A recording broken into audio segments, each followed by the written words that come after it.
Hello everyone. Heterosis का अगला lecture है फिक्सेशन ऑफ हेटेरोसिस। तो अधिक यील्ड के लिए, अधिक प्रोडक्शन के लिए, हाइब्रिड सीड प्रोडक्शन के लिए हेटेरोसिस को फिक्स करना बहुत ही ज़रूरी है। तो लॉन्ग टाइम इसको मेंटेन करने के लिए फिक्सेशन ऑफ हेटेरोसिस देखते हैं। लॉन्ग टाइम के लिए इसको मेंटेन करके रखते हैं। तो कौन कौन से तरीके हैं जिससे कि हम हेटेरोसिस को प्रोजनी में लॉन्ग टाइम तक मेंटेन करके रख सकें। तो नंबर 1 है इसमें असेक्सुअल रिप्रोडक्शन। असेक्सुअल रिप्रोडक्शन या इसमें क्लोनल सिलेक्शन, क्लोनल भी एक ही होता है, क्लोनल या असेक्सुअल रिप्रोडक्शन द्वारा हम हेटेरोसिस को फिक्स कर सकते हैं अगली वाली जनरेशन के लिए। तो इसमें क्लोनल किसमें कर सकते हैं? बनाना है, शुगर केन है एंड पोटैटो है। तो इसमें असेक्सुअल रिप्रोडक्शन के द्वारा क्लोनल सिलेक्शन करके इसमें हेटेरोसिस को मेंटेन करके रख सकते हैं फॉर द लॉन्ग टाइम। तो ये क्योंकि इसमें क्या होता है, माइटोसिस होती है, माइटोसिस की प्रोसेस होती है और म्यूसिस की प्रोसेस नहीं होती है। जब म्यूसिस नहीं होगा तो इसमें सेग्रीगेशन नहीं होगा, सेग्रीगेशन नहीं होगा तो इसको आगे के लिए लॉन्ग टाइम के लिए हम इसको मेंटेन कर सकते हैं हेटेरोसिस को। तो जिससे कि इसकी इंक्रीज यील्ड हो और इंक्रीज प्रोडक्शन हो एंड इम्प्रूव्ड वैरायटी हमें उपलब्ध हों। तो अब आगे है इसमें एपोमिक्सिस। एपोमिक्सिस भी एक असेक्सुअल रिप्रोडक्शन का ही पार्ट है। इसमें क्या होता है, विदाउट फर्टिलाइजेशन के सीड का या एम्ब्रायो का डेवलपमेंट हो जाता है, तो उसे हम कहते हैं एपोमिक्सिस। एपो का मतलब होता है इसमें विदाउट, मिक्स का मतलब होता है मिक्सचर।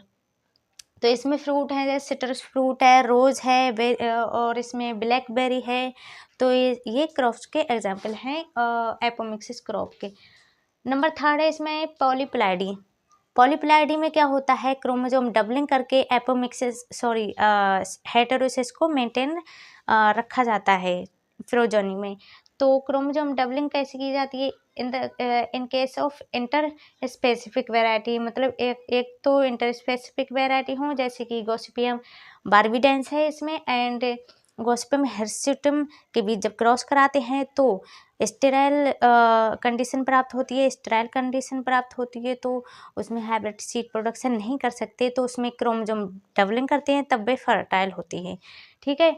ऐसे ही इंटरजेनेरिक है, तो दो जीनस के बीच क्रॉस करके, जैसे कि इसमें है ट्रिटिकम एस्टिवम एंड इसमें है सीकेल सीरियल जो राई है, उसका इन दोनों का क्रॉस करा के तो जो ट्रिटिकल प्राप्त हुई है हमें गेहूं की वैरायटी। तो क्या नाम है, ये मैनमेड सीरियल ट्रिटिकल है, मैनमेड सीरियल। तो ऐसे हम पॉलीप्लाइडी प्रोसेस करके, मतलब क्रोमोसोम डबलिंग करके हम हेटेरोसिस को मेंटेन करते हैं।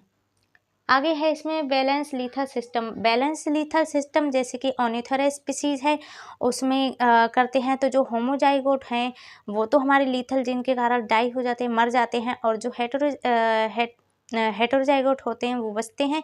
तो हेटेरोजाइगोट में क्या होता है, हेटेरोसिस होता है। ठीक है। वो क्या होते हैं, मतलब डिफरेंट होते हैं, जो उसमें हाइब्रिड सीड पर प्रोडक्शन करना आसान हो जाता है फिर।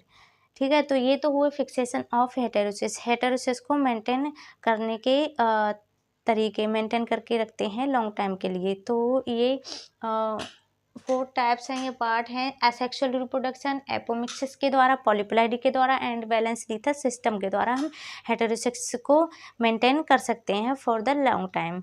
Okay, thank you.